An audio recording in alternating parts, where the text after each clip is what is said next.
Ser podcast. Jesús Callejo, una semana más, bienvenido de nuevo a Ser Historia.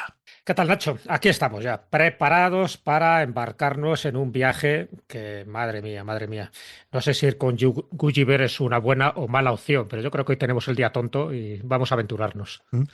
Ya hicimos un cronovisor, ¿no?, de Jonathan Swift, pero vamos a profundizar porque este año celebramos es el 300 aniversario de la publicación de uno de los libros con el que muchos hemos crecido, los viajes de Gulliver, pero que curiosamente no era un libro para niños. Yo no sé cuándo fue el momento en el que se transformó ese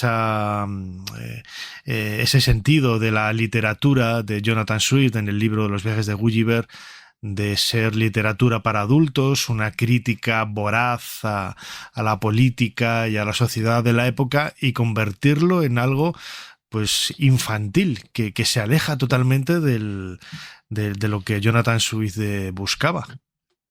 No, eso ocurrió desde el primer momento.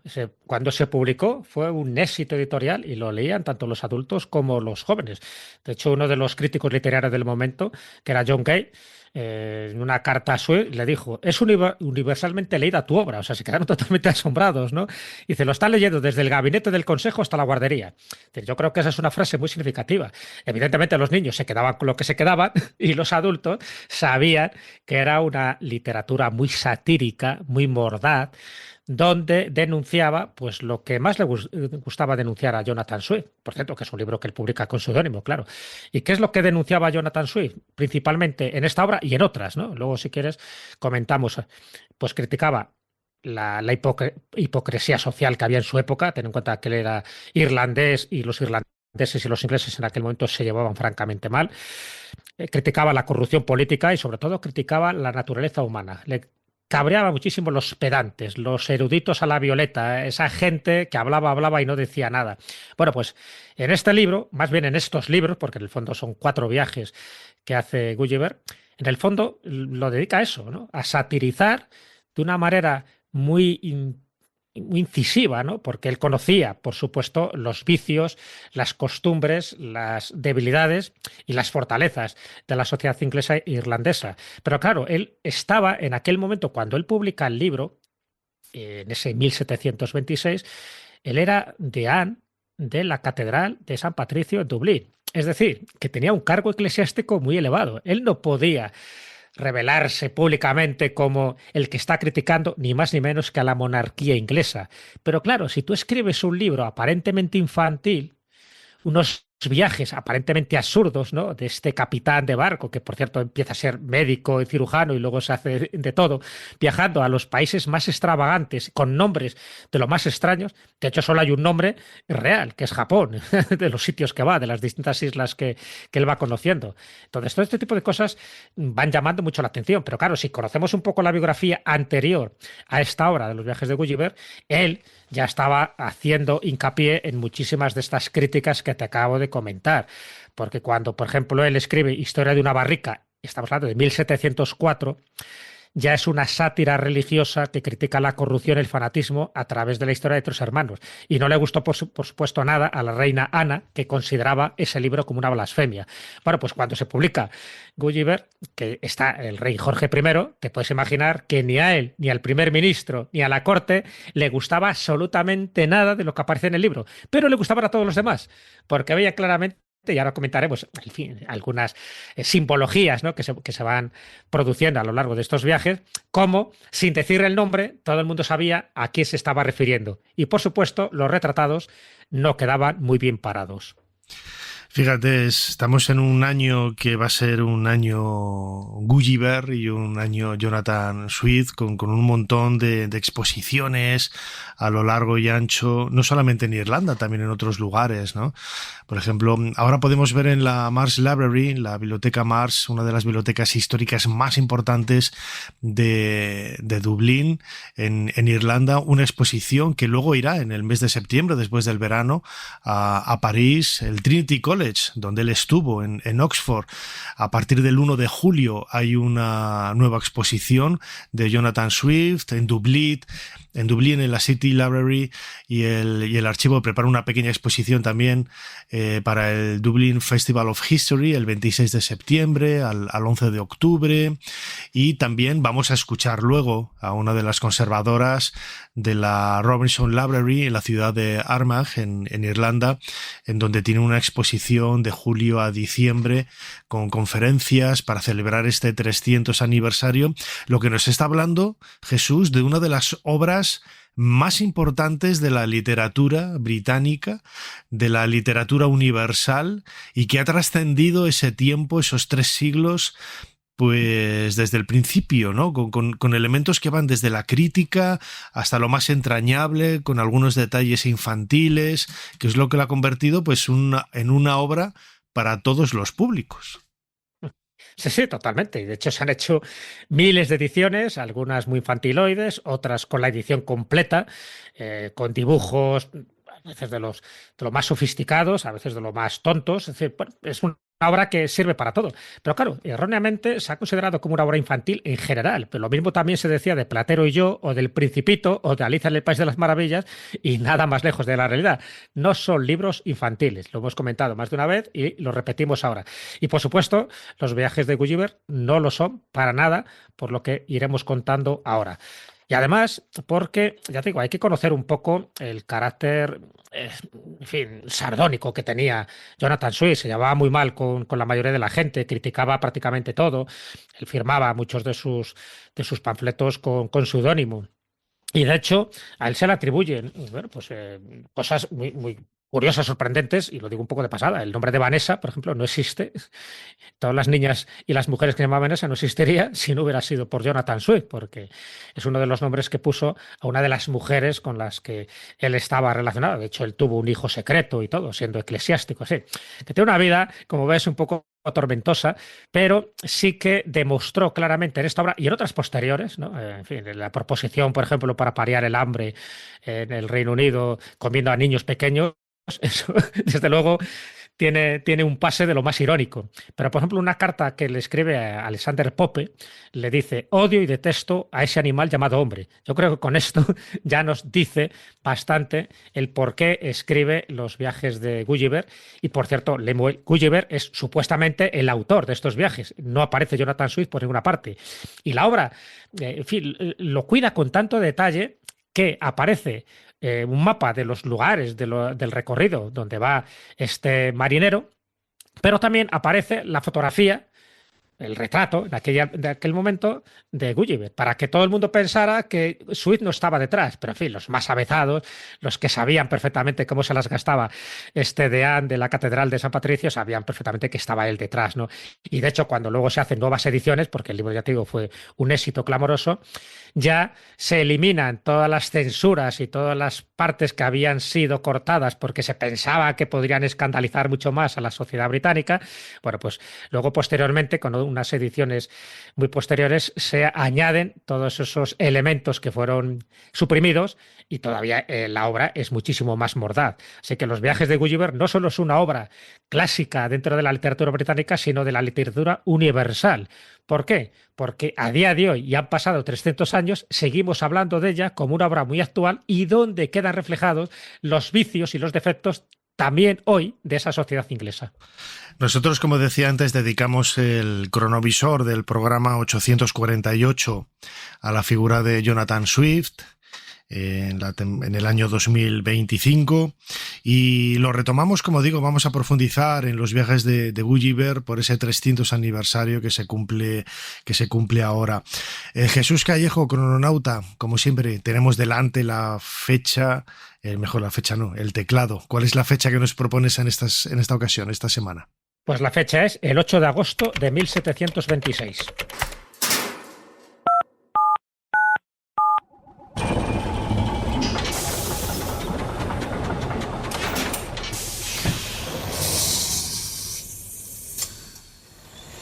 Adelante, pasen. Jesús Callejo les está esperando junto al cronovisor.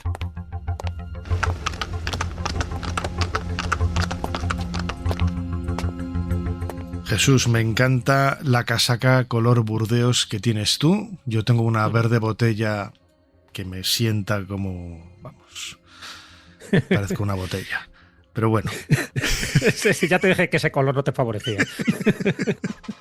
En fin, pero bueno, es lo que nos ha puesto el cronovisor. Y acaba de llegar frente a nosotros un coche de caballos, baja un mensajero y entrega un paquete, un pequeño panfleto, que es lo que estamos viendo. Exactamente, pues estamos en el momento clave donde un personaje anónimo está entregando, ni más ni menos, que el manuscrito de Jonathan Swift a su editor. Estamos en Londres, este editor londinense se llama Benjamin Mout y se lo está dando a través de un intermediario. No, por supuesto, no quería ir Jonathan Swift. Y estamos viendo el momento, ¿no? Fíjate, ya es una hora nocturna, en fin, las penumbras, el coche de caballos se para, baja un señor ahí con su levita y está llamando a la puerta de esta editorial, que en el fondo es la casa también del propio editor, ¿no? Y lo que llama la atención es que al detenerse este carruaje, que ya te digo, las horas son bastante intempestivas, no solo está entregando un paquete, sino una carta. Y esta carta está firmada por un tal Richard Simpson, supuesto primo de Gulliver, que supuestamente es el autor de este manuscrito. Bueno, vemos cómo Benjamin Mout recoge este paquete tan sospechoso y tan extraño y evidentemente lo empieza a leer porque le llama mucho la atención saber cómo tanto la forma de entregarlo como el contenido puede estar a la altura de las expectativas que él se estaba planteando. Y efectivamente, cuando lo está leyendo se da cuenta de que es un bombazo que a nivel editorial va a funcionar mucho, pero ya empieza a cortar y a suavizar fragmentos, sobre todo los más salvajes y los más hirientes contra la corte del rey Jorge I. Bueno, el hecho es que queda impresionado por este manuscrito y decide publicarlo rápidamente. Sin embargo, antes de imprimirlo, hace todos este tipo de recortes. Por supuesto, Jonathan Swift no se está enterando de todas las modificaciones que se están produciendo, pero 3 meses después, fíjate, en casi en un tiempo récord, se publica el 28 de octubre de 1726 con el título completo, porque el título, siempre hablamos de los viajes de Gulliver, pero el título es Viajes a varias naciones remotas del mundo en 4 partes por Lemuel Gulliver, primero cirujano y luego capitán de varios barcos. Este es el título, ¿eh? Y evidentemente, cuando se publica por este Lemuel Gulliver, que nadie sabe quién es, este anonimato va aumentando el misterio y el interés del público.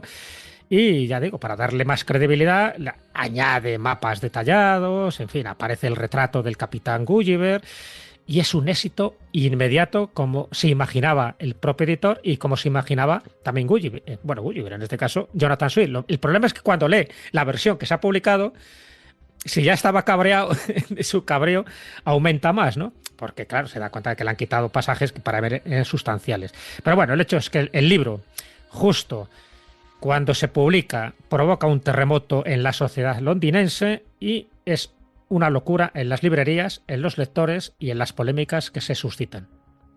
Fíjate, estabas diciendo de esos cortes y de esa disconformidad que tenía Swift con la obra que le habían publicado. Vamos a escuchar a Carol Collin, que estuvo hablando con nuestra compañera Ana Caballero en esa Robinson Library en Armagh, en Irlanda. Gracias, queremos dar las gracias también a la Oficina de Turismo de Irlanda por el contacto para poder acceder a todas estas personas y la posibilidad, ¿no?, de poder acceder a los manuscritos originales de Jonathan Swift, en donde se ven esas correcciones que él añadió. Imaginemos que bastante molesto, bastante enfadado, y esto es lo que nos cuenta Carol Collin, conservadora de esta biblioteca Robinson en Armagh, sobre algunas de esas anécdotas y algunas de esas, bueno, pues esos retoques que hizo el editor que no fueron de la conformidad de Jonathan Swift. Tenemos la suerte de conservar aquí su primera edición. ¿Se imaginan cómo debió de sentirse Jonathan Swift cuando recibió del editor ese primer ejemplar? Empezó a leerlo y se dio cuenta de que el editor había cambiado palabras sin su permiso. sin consultarle en absoluto. Se enfadó y revisó esos 2 volúmenes tachando cada palabra que él no había escrito y anotó en los márgenes las que realmente quería poner. Había una referencia a una taberna o posada a la que alguien iba a tomar algo. Swift quería que se llamara The Horn and Crown. Ese era el nombre del local, de la taberna o de la posada. Y, en principio, parecería un nombre perfectamente normal, sin ningún riesgo. Pero el editor sabía que Swift quería decir algo más. Si se fijan en The Horn and Crown, la palabra crown aludía al rey Jorge I y a la reina Sofía, mientras que horn remitía al mito según el cual, si una esposa es infiel a su marido, a éste le crecen cuernos para enfrentarse a su rival. Así que, al querer que esa posada se llamara The Horn and Crown, Swift estaba insinuando que en el matrimonio real había infidelidad. ¿Habrían llegado ustedes a esa conclusión? ¿Lo habrían deducido? Yo no lo habría visto, pero el editor sí, y pensó, no quiero tener nada que ver con esto. Así que inventó otro nombre y la llamó The Green Eagle. Y verán no una, sino 3 tachaduras llenas de ira de Swift, porque comprendió que su editor había captado ese segundo sentido de las palabras. Esto ocurre a lo largo de todo el libro. Algunas cosas las conocemos, otras no, y queremos averiguarlas. Por ejemplo, hay otra referencia al emperador de Lilliput entregando hilos de seda azules, verdes y rojos. Sin embargo, el editor imprimió amarillo, blanco y morado. Y pensamos, ¿por qué? Se puede ver cómo Swift escribió al margen azul, verde y rojo. Hoy sabemos qué significaban esos colores.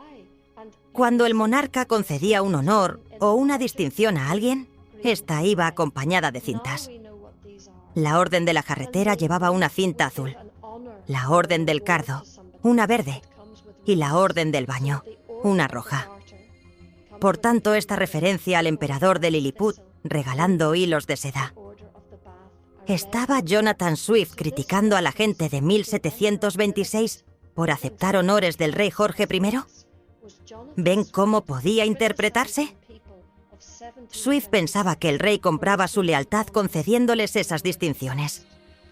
Creía que después de recibir un honor o una recompensa suya, difícilmente podían darse la vuelta y criticarlo. Ahí tienen, por tanto, la referencia. El editor la entendió y supo lo que Swift quería decir. Por eso sustituyó esos colores por morado, amarillo y blanco, que no guardaban relación con las cintas de las órdenes honoríficas. Así de sutiles eran estas cosas.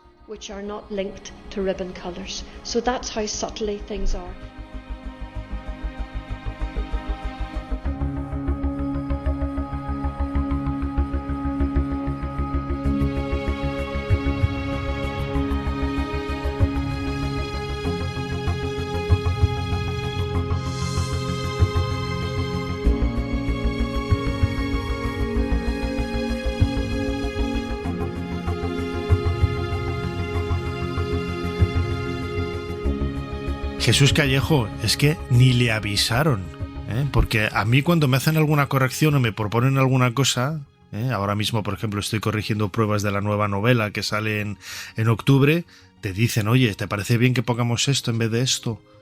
Pero es que aquí a traición, y eso molesta bastante para un autor, Bueno, pero date cuenta que no se sabía que detrás de ese seudónimo estaba Jonathan Swift. Se sospechaba, con lo cual el editor, pues evidentemente tuvo mano ancha y carta blanca para hacer lo que le dio la gana. Encima esa carta supuestamente firmada por Richard Simpson, ese primo de Gulliver, no existía, era una carta directamente dirigida por Jonathan Swift, pero como no se mostraba a las claras quién era, pues así se publicó. Ya te digo que es cierto que luego en la siguiente edición que se hace en 1735, que lo edita otro editor, claro, porque ya pasa de este editor, ya aparece, por supuesto, toda esa censura aparece ya registrada con el texto tal cual, ¿no? El texto inédito, tal como lo presentó Swift. El problema era lo que te comentaba, que hay una reacción inmediata. Y la reacción inmediata es, por una parte, el público está encantado con esto y los niños encantados también, porque es divertido, porque realmente se empezó también a hacer ediciones ilustradas. Pero el primer ministro, Walpole, se reconoció de inmediato en uno de los personajes, que es un político de Lilliput, cuya única habilidad para mantenerse en el cargo era ser el mejor saltando sobre la cuerda floja. Entonces no le hizo ninguna gracia. Qué bueno. Luego, es que, bueno, hay cantidad de detalles que, en fin, a ver, lo que nos dé tiempo a contar, ¿no?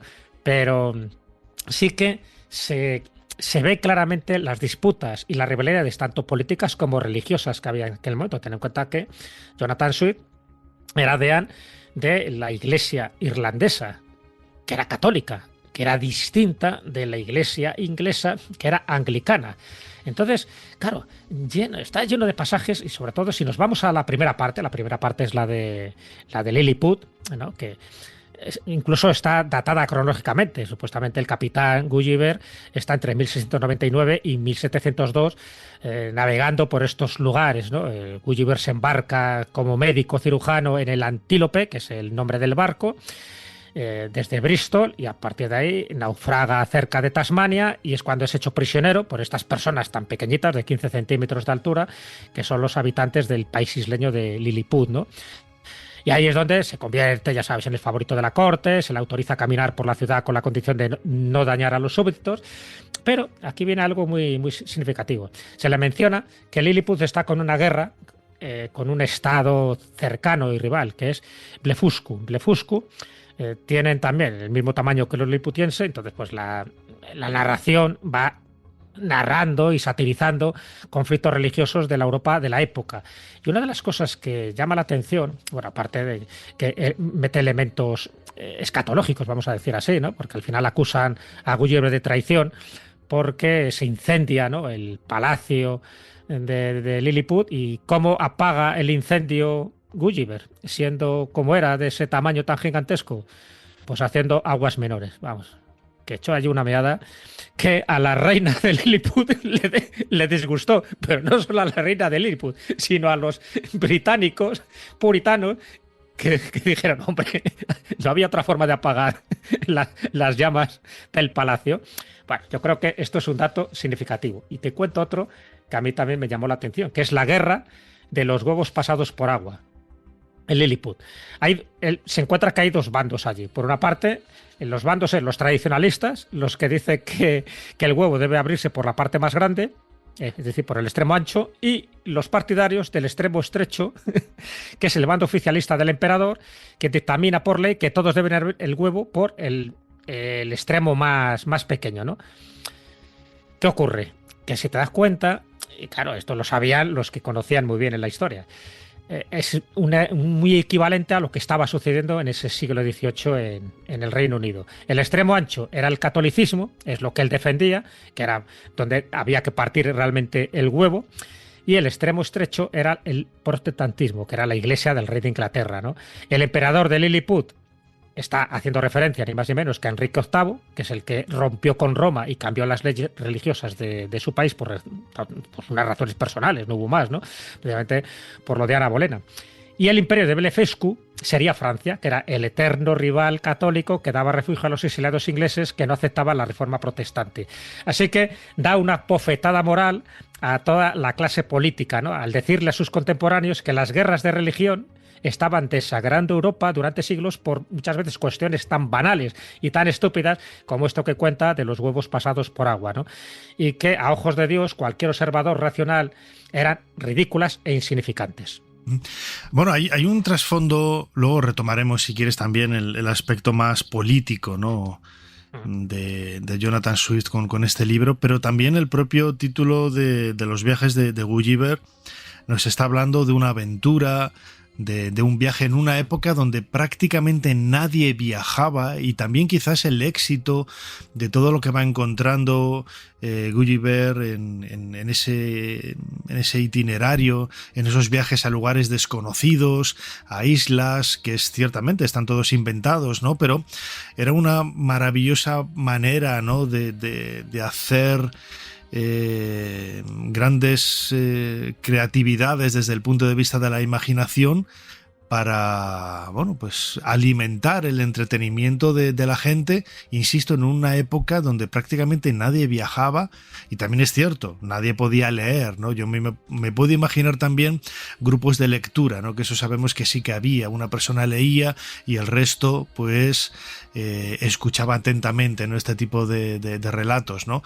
Tiene también ese aspecto más humano, ¿eh? de intentar dar pasos adelante, evolucionar, bueno, pues como se podía, ¿no? En este caso, pues aprendiendo de los viajes. Totalmente, aprendiendo de los viajes. O sea, tengo que en aquella época, sobre todo antes, en siglos anteriores, se inventaban muchísimos viajes. De hecho, Marco Polo no se le creyó durante muchísimo tiempo. Se pensaba que se lo había inventado prácticamente todo, porque contaba cosas tan increíbles que ni te cuento, ¿no? O John de Mandeville, cuando escribe también sus viajes, están todos inventados y las criaturas que aparecen son todas ficticias. En el caso de los viajes de Gulliver, él ya no busca la fantasía pura y dura, el crear argumentos que puedan ser más o menos absurdos. No da puntada sin hilo. Y te cuento, ¿no? Dentro de esos 4 viajes que hace, ya sabes que el primer viaje es a Lilliput y a Blefuscu, el segundo viaje es a Brotignat, a este país de los gigantes, el tercer viaje es a la Puta, al Balbibarbi, a Luñaz, y, en fin, a otros lugares, y el cuarto al de los Wins, ¿no? Y a los Yahoos, que por cierto, la palabra Yahoo, de esa empresa tecnológica de Estados Unidos y también de ese correo electrónico, viene de aquí, del nombre que utiliza Gulliver para designar a los humanos de lo más bárbaros. Pero fíjate, y te cuento solo pequeñas pinceladas, ¿no? Los liliputienses, tal como los describe, acaban siendo malvados, ignorantes y crueles, porque están gobernados por un rey y una corte de incapaces y vanidosos. Estaba directamente lanzando un dardo contra la corte británica. Y además se pasaban todo el tiempo metidos en guerra, como el caso que te acabo de comentar de los huevos pasados por agua, por donde se cortaba y se partía el huevo. Los gigantes de Brotignat son amistosos y prácticos, pero carecen de inteligencia. Era muy difícil charlar con ellos de una forma cordial, ¿no?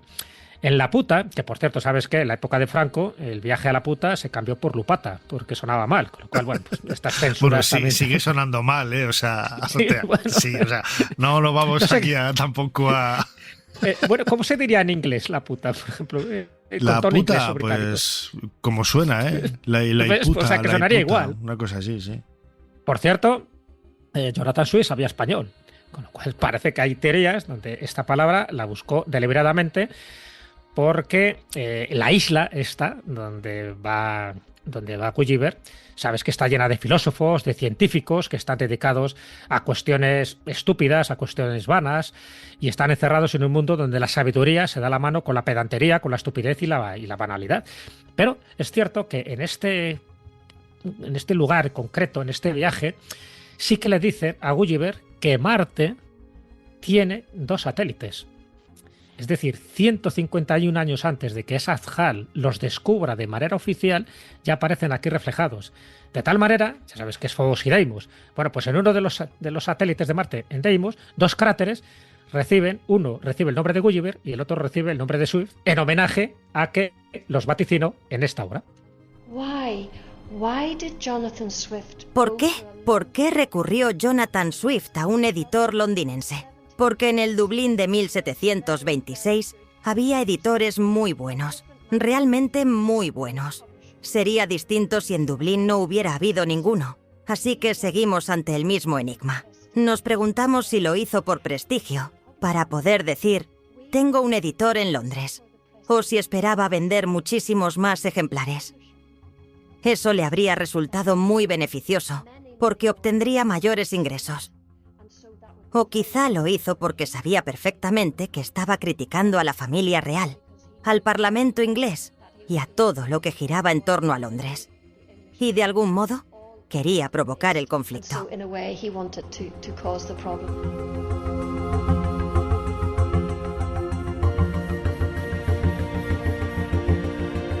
Jesús Callejo, crononauta, siempre criticando a los ingleses, a la corona, pero el editor estaba en Londres. Es muy curioso, ¿no? Que Jonathan Swift, no sabemos por qué razones, algunas de ellas nos las explicaba Carol Collins, conservadora de la Robinson Library en Armagh, bueno, que al final decidiera, habiendo editores en Irlanda, utilizar un inglés. Sí, pero yo creo que es un poco lo que hemos escuchado en este corte. Yo creo que era sencillamente porque la crítica era directamente a la familia real, y también, como no, por una cuestión crematística y económica, porque sabía que si se publicaba en una editorial londinense en lugar de una editorial dublinesa, pues posiblemente se vendiera más. Y lo que quería es que esto se conociera. Era como un grito desesperado que quería reivindicar cómo es la naturaleza humana y cómo es la corrupción política cuando se lleva a este tipo de extremos, y cómo muchas guerras de religiosas son absurdas, son estúpidas, y sin embargo pues causan muchísima sangre, ¿no? Y muchísimas víctimas humanas. Claro, cuando él va criticando en cada viaje, fíjate que uno de ellos es cuando está en la isla de Glutbrutru, porque además ponía nombres raros precisamente para que te hicieras un esguince labial, creo yo, ¿no? Entonces, en esta isla, Gulliver encuentra una comunidad de magos que pueden convocar a los espíritus de los muertos, lo que le permite conversar, ¿sabes con quién? Con Alejandro Magno, con Julio César, con Aristóteles, etc. O sea, y aprovecha la sabiduría de esta gente precisamente para seguir haciendo sus críticas mordaces. Pero lo interesante es el último viaje. Sabes que va al país de los Huins, que son caballos. Caballos inteligentes, es decir, los que realmente razonan, los que piensan, son los Huins. Y la raza degenerada son los seres humanos, somos nosotros, los Yahoos. Y bueno, pues curioso, ¿no? Porque como Swift, cuando lees este capítulo y sabiendo, en fin, lo que sabemos ya, a través de los ojos de estos equinos, Swift lo que va haciendo es describir a los seres humanos como depravados, como avariciosos, como ignorantes, como sucios, como malolientes. De hecho, Swift escribe en gran parte esta obra de viajes para arreglar el mundo. O sea, en el fondo también era un poco iluso, ¿no? Porque intentó hacer evidente las consecuencias de no usar la razón y dejarse llevar por los bajos instintos, que es lo que hacen los Yahoos, es decir, lo que hacemos nosotros. De hecho, cuando Gulliver termina estos viajes y llega a su casa, no quiere que ni su mujer ni sus hijos le toquen. Y se queda hablando con los animales, con los caballos del establo, porque son los que considera que son los únicos inteligentes y los únicos que le pueden comprender. Es una historia increíble. Recomiendo la relectura. De seguro que de una forma u otra, aunque sea por alguna película, dibujos o incluso los que hemos tenido la suerte de poderlo leer. Yo he de reconocer que lo leí siendo un crío y me acuerdo de muy, muy poquito, ¿no?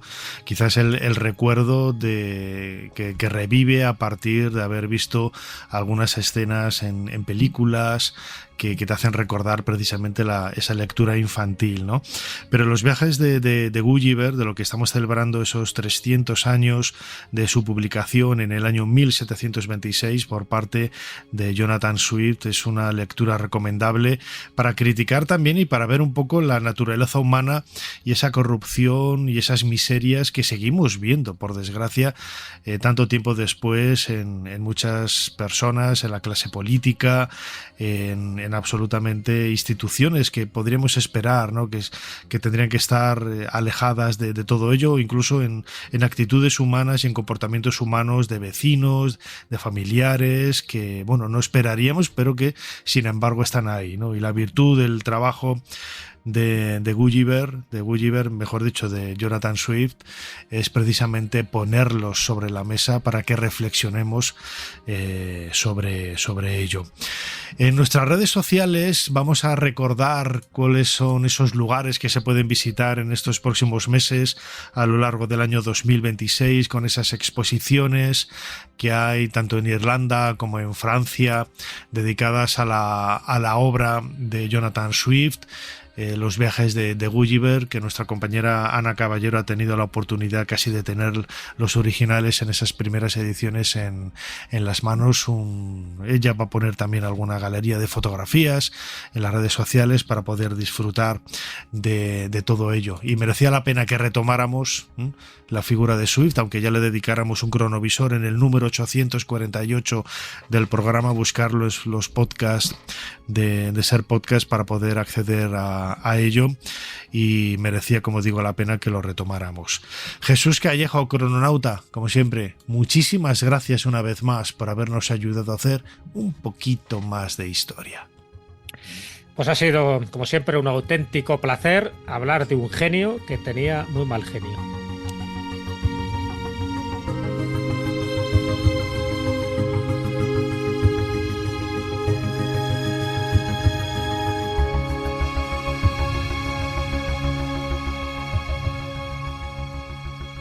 Para no perderte ningún episodio, síguenos en la aplicación o la web de la SER, Podium Podcast o tu plataforma de audio favorita.